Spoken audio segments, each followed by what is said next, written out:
I've never been good at parties. Give me a quiet coffee shop with my sketchpad and I'm perfectly content.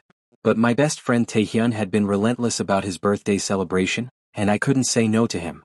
Jaiwoo, you need to live a little, he'd said, dragging me into the upscale club in Gangnam. The bass was so loud I could feel it in my chest, and the crowd of beautiful people made me want to disappear. I headed straight for the bar, ordering something strong to calm my nerves. That's when I saw him. He was standing across the bar, and the moment our eyes met, everything else seemed to fade away. Tall, impeccably dressed in a dark suit, with sharp features and eyes that held an intensity that made my breath catch. He was stunning in a way that felt almost dangerous. He smiled, a slow, confident smile that sent heat rushing through me, and made his way over. You look like you'd rather be anywhere else, he said, his voice smooth and deep. That obvious? I managed, trying to keep my composure. I'm the same way. Corporate party. He gestured vaguely toward a VIP section. I snuck away. He extended his hand. Miho. Jaiwoo, I said, shaking it. His grip was firm, warm, and he held on just a second longer than necessary. We talked. And talked. About everything. My work as a graphic designer, his complaints about corporate life, our shared love of late-night drives and old movies. He was witty, intelligent, and had this way of looking at me like I was the most fascinating person he'd ever met. The alcohol helped loosen my usual reservations. With each drink, I found myself leaning closer, laughing more freely, drowning in those dark eyes. Want to get out of here? Miho asked after our third round, his hand resting casually on my knee under the bar. The touch sent electricity through me. I should have said no. I should have been sensible, careful me. But something about this man made me want to be reckless for once in my life. Yes, I whispered. The cab ride to his hotel was a blur of stolen glances and barely restrained tension. His hand found mine in the darkness of the back seat, fingers intertwining, and my heart hammered so hard I was sure he could hear it. His hotel room was elegant, expensive, floor-to-ceiling windows overlooking the glittering city. But I barely noticed. The moment the door closed, Miho's hands were cupping my face, his forehead resting against mine. Tell me if you want to stop, he breathed. Anytime. I don't want to stop, I said and kissed him. It was intense, overwhelming, perfect.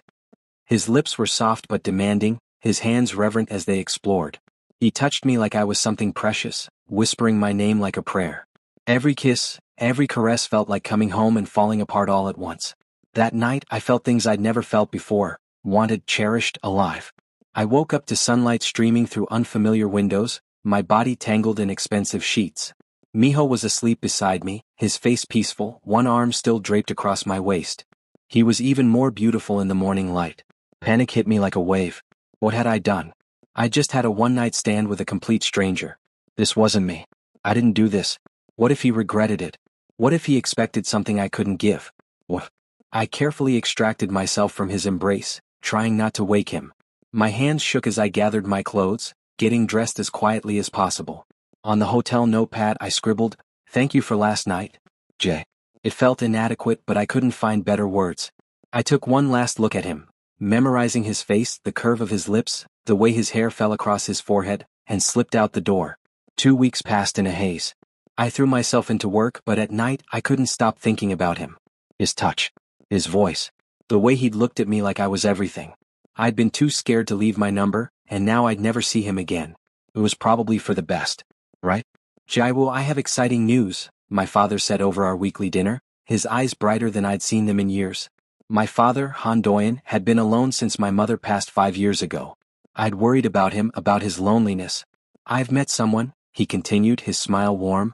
Her name is Kang Sarah. She owns a chain of art galleries. I think you two would get along wonderfully. We're getting married. Dad, that's amazing. I said, genuinely happy for him despite my surprise. I want you to meet her. And her son. He's around your age. I'm thinking you two could become close. You'll be brothers soon after all. He squeezed my hand. Family dinner this Saturday at Mingles. Say you'll come? Of course, I agreed, my heart warm at seeing my father so happy. I had no idea that dinner would change everything. I had no idea that the mysterious man I couldn't forget was about to walk back into my life, as my future stepbrother. Saturday arrived too quickly. I stood outside Mingles, one of Seoul's most exclusive restaurants, tugging at my collar nervously. Meeting my father's fiancée and her son felt monumental. These people would be my family. I took a deep breath and walked into the private dining room. My father stood immediately, beaming. Jaiwoo. Come meet Sarah. A elegant woman in her early 50s approached, her smile warm and genuine. Jawo, I've heard so much about you. Your father is so proud of your work. It's wonderful to meet you, I said, bowing respectfully. I liked her instantly. And this is my son. I turned toward the figure rising from his seat, and my entire world stopped. Oh, oh. Kang Miho stood before me, his face frozen in the same shock I felt. Those eyes I'd dreamed about for 2 weeks now stared at me with barely concealed horror. The man whose touch I still felt on my skin. The man whose name I'd whispered in the darkness of my room. My father's voice seemed to come from underwater. Jaiwoo, this is Miho, Sarah's son. I couldn't breathe, couldn't think. This had to be a nightmare. Miho recovered first, his expression smoothing into something politely neutral. He extended his hand, his voice perfectly controlled. Nice to meet you, Jaiwoo. But his eyes were screaming. Likewise, I choked out, taking his hand. The moment our skin touched, heat shot through me, and from the way his jaw tightened he felt it too. Wonderful. I knew you two would get along, my father said, completely oblivious. Please sit. We have so much to celebrate. I sat across from Miho, my hands trembling in my lap. This couldn't be happening. The man I'd slept with, the man I couldn't stop thinking about, was about to become my stepbrother. Dinner was absolute torture. Every time I reached for my water, I felt Miho's gaze on me. When passing dishes, our fingers would brush, sending jolts of electricity through my body. Under the table, his knee pressed against mine. Once, twice. I couldn't tell if it was accidental, but the third time I knew it wasn't. His eyes held mine, dark and intense, before he looked away. So Miho runs his own marketing firm, Sarah said proudly. He's been working so hard. That's impressive, I managed, not looking at him. And Jaiwoo is incredibly talented, my father added. His designs have won several awards. Maybe you two could collaborate sometime. The irony of our parents trying to bond us together made me want to laugh hysterically. Perhaps, Miho said, his voice tight. Our parents discussed wedding plans. 3 months away, they said. 3 months. The words felt like a death sentence. We're thinking of having you both as part of the ceremony, Sarah said excitedly. You're both all we have, and blending our families means everything to us. I forced a smile, but inside I was screaming. The moment dinner ended, I escaped to the hallway leading to the restrooms, gasping for air. My mind was racing, heart pounding. Jaiwoo. I spun around. Miho stood there, his composure finally cracking. His hair was slightly disheveled, like he'd been running his hands through it, and his eyes were wild. We need to talk, he said, his voice rough. I didn't know, I started. You left, he cut me off, stepping closer. No number, no full name, nothing. Do you have any idea what these past 2 weeks have been like? I couldn't stop thinking about you, and then you just... He stopped, closing his eyes. And now this. You think this is easy for me? I shot back, my own frustration boiling over. You think I wanted to find out that the man I stopped myself, but it was too late. The man you what? His eyes locked onto mine, searching. Nothing, I whispered. Jaiwoo. My name on his lips was almost pleading. He was so close now I could smell his cologne, the same scent from that night. That night meant something to me. You weren't just... We can't, I interrupted, my voice breaking. Don't you see? Our parents are getting married. We're going to be brothers, Miho. He flinched like I'd slapped him. Don't call me that. What else are we supposed to be? I asked desperately. What else can we be? For a long moment he just stared at me, conflict warring in his expression. Then his shoulders sagged. Nothing.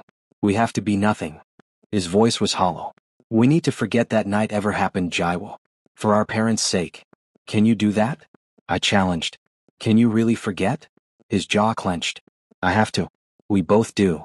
But even as he said it, his hand lifted, almost unconsciously, reaching toward my face before he caught himself and dropped it.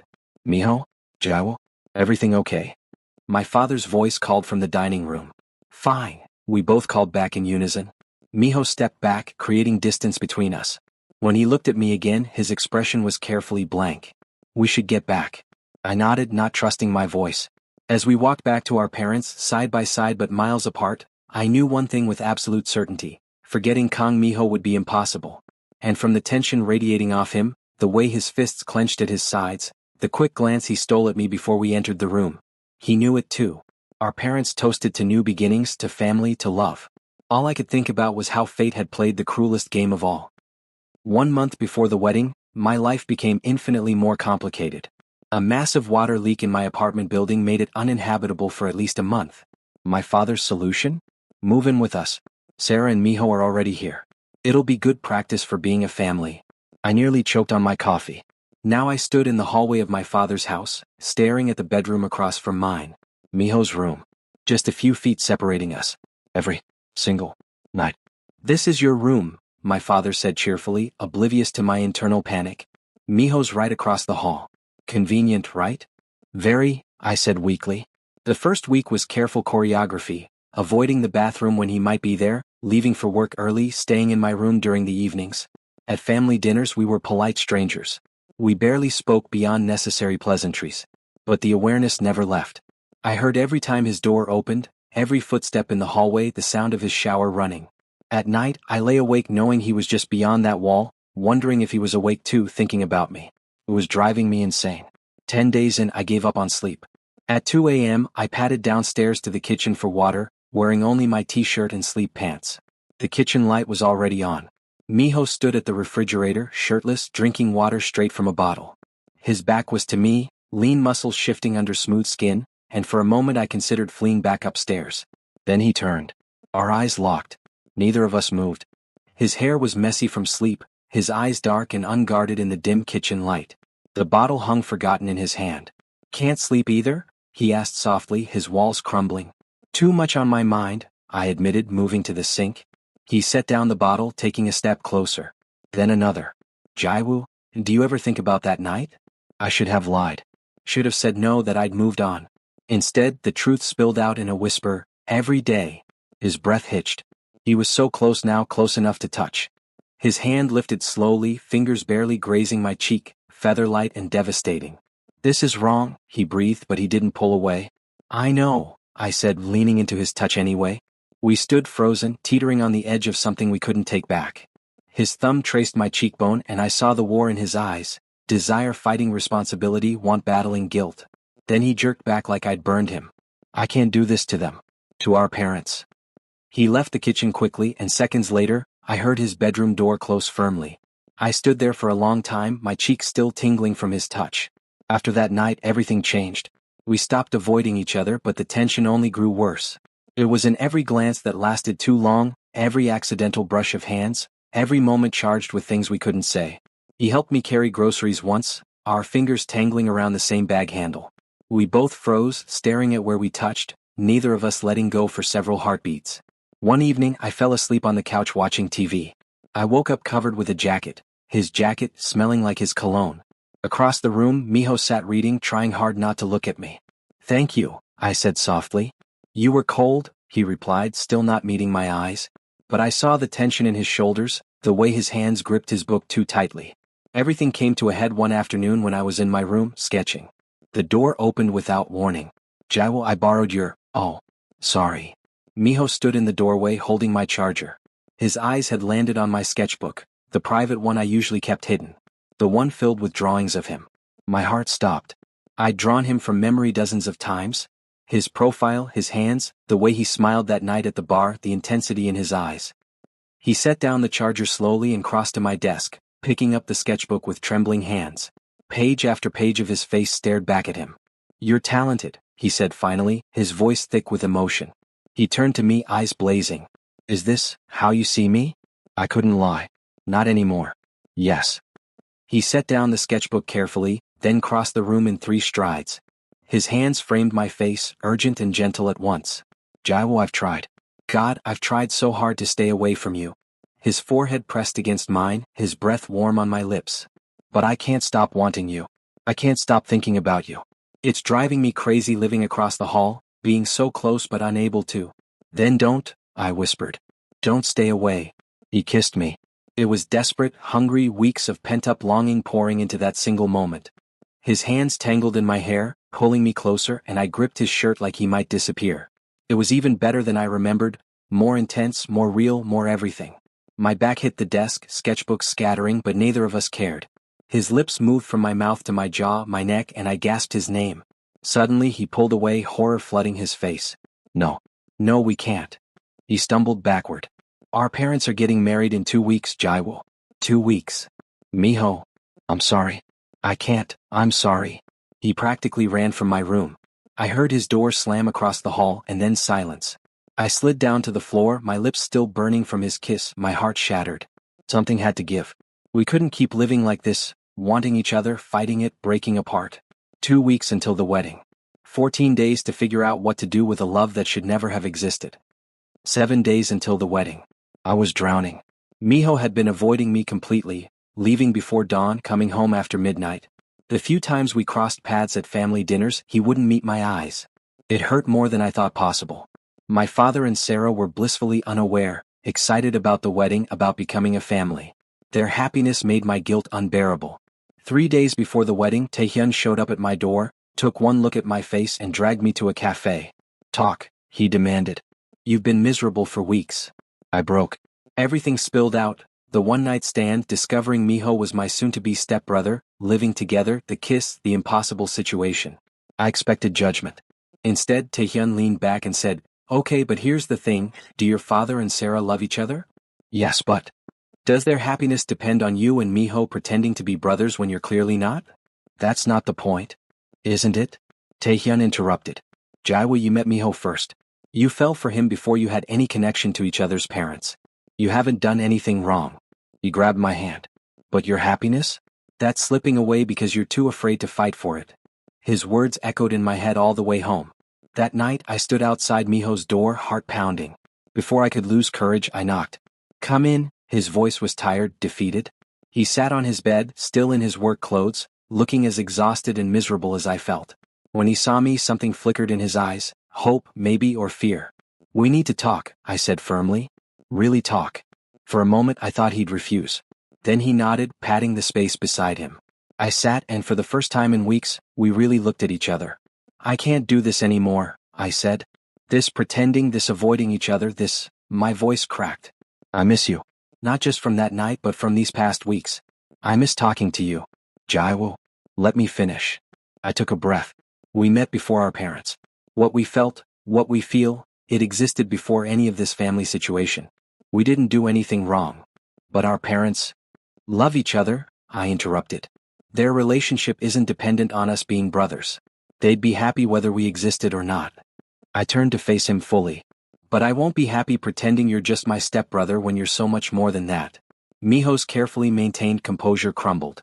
"Do you know how hard it's been? Living across from you, seeing you every day, wanting to touch you, talk to you, just be with you?" His hand found mine gripping tight. "That kiss, I've replayed it 1,000 times.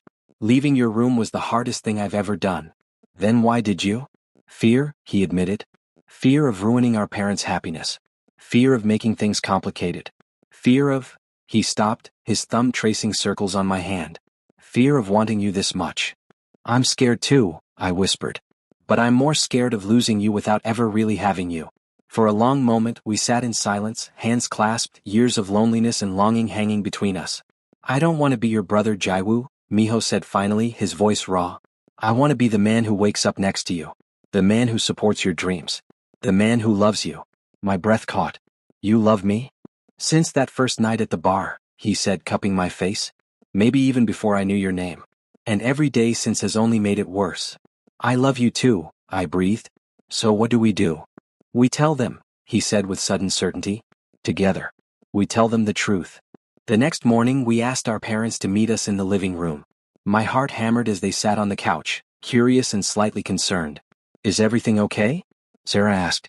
Miho squeezed my hand. "We need to tell you something. Before you got together, Jaewoo and we'd already met."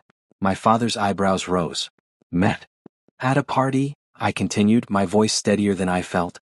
"We didn't exchange last names or numbers, and we had no idea our parents were dating. But when we met again at that dinner," I glanced at Miho. "We realized we have feelings for each other. Real feelings. And we can't ignore them anymore." Silence. Deafening, terrifying silence. Then my father started laughing. Actually laughing. "Sarah, you owe me 50,000 Korean wons," he said, grinning. "You bet on this?" I asked, shocked. Sarah smiled warmly. "We noticed the tension weeks ago, sweethearts. The way you looked at each other, the careful distance. We weren't sure of the details, but we knew something was there." "You're not upset?" Miho asked carefully. "Why would we be?" my father said gently. "You're not actually related. If you care for each other, why would we stand in the way?" "We have one request though," Sarah added, eyes twinkling. Please don't call each other brother. That would be weird for everyone. Relief flooded through me so intensely I nearly collapsed. Miho pulled me close, pressing a kiss to my temple. The wedding was beautiful. As I stood beside my father, my eyes found Miho across the aisle, standing with his mother.